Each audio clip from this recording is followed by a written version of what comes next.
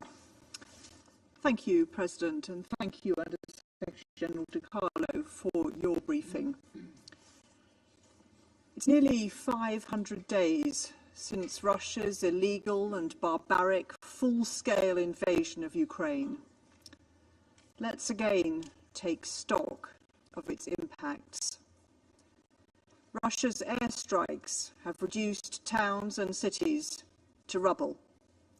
More than 9,000 civilians have been killed, including more than 500 children. Many thousands have been injured. Millions have been displaced, unable to return to their homes. Families have been torn apart, with children taken from their parents and sent to far-flung corners of Russia. Wherever Putin's government has attempted to take control of Ukraine, it has shown its true colours: a pattern of torture, killings, and brutal repression of human rights and fundamental freedoms.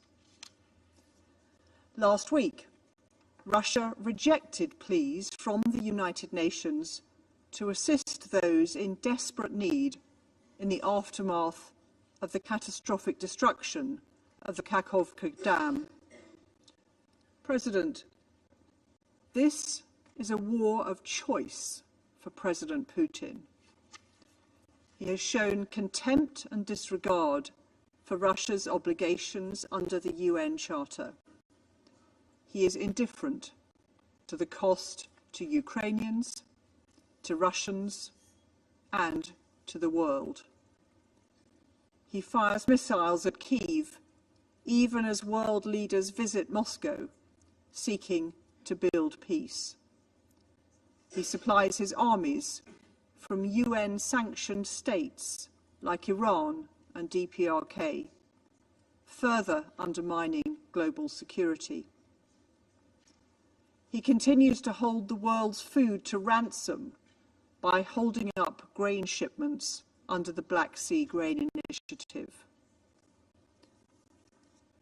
The World Bank has estimated that Ukraine's reconstruction needs are over $400 billion. Russia's destruction adds more pressure to the global economy, already suffering from conflict, climate change, and the COVID-19 pandemic.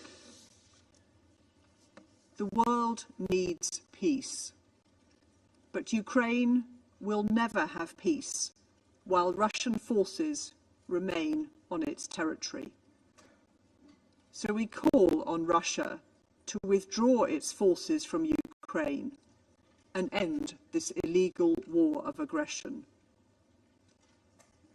At the Ukraine Recovery Conference in London this week, my Prime Minister paid tribute to Ukraine's incredible spirit, a spirit of strength and defiance, but also of ingenuity and innovation.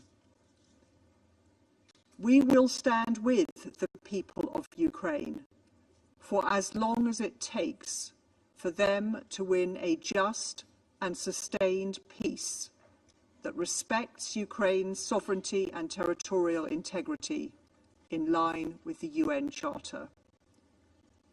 And we'll also stand with them as they win the peace and rebuild a country shattered by Russia's aggression. Thank you.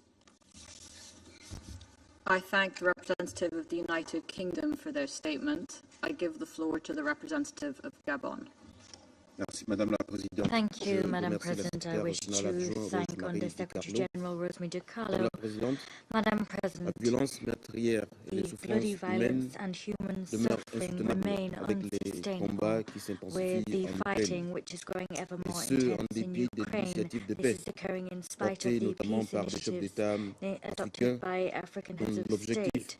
The goal est of that et peace demeure de plan frayer un was and chemin remains vers la that désescalade of et le paving the dialogue way towards entre les de-escalation and belligérants. dialogue between the warring parties. La situation humanitaire The a empiré humanitarian ces dernières situation semaines has worsened in suite recent à la weeks destruction following the destruction du barrage of de the Kakhovka et hydroelectric les dam graves inondations and the serious qui en ont flooding résulté, which occasionnant was l'évacuation caused by de it. milliers These de events personnes prompted the evacuation de of nombreux thousands of dégâts persons matériels. and caused extensive Selon material les damage. dernières statistiques According du to the most HCR recent statistics of concernant the les victimes UNHCR civiles regarding vérifiées, civilian le victims, nombre de morts s'élève the à verified civilian victims, the number 9093 of et deaths le now nombre de stands personnes at some blessées 9,000 à and the number of injured 15 peoples now stands Les at some populations et les 15,000. infrastructures civiles Civilian continuent d'être and les civilian cibles de infrastructure continue bombardements to be directs the targets et of nous direct réitérons shelling, and notre we appel aux reiterate belligérants our à cesser appeal ces to the attaques warring parties et to cease bombardements these aveugles attacks, et these indiscriminés. blind, indiscriminate Nous appelons attacks and également shelling. les We parties also call à upon parties faciliter to l'accès des facilitate travailleurs the access humanitaires of aux humanitarian workers populations to qui ont besoin the d'une people aide in d'urgence need of et en emergency particulier assistance, dans les zones in sinistrées particular in par la the areas destruction du affected barrage by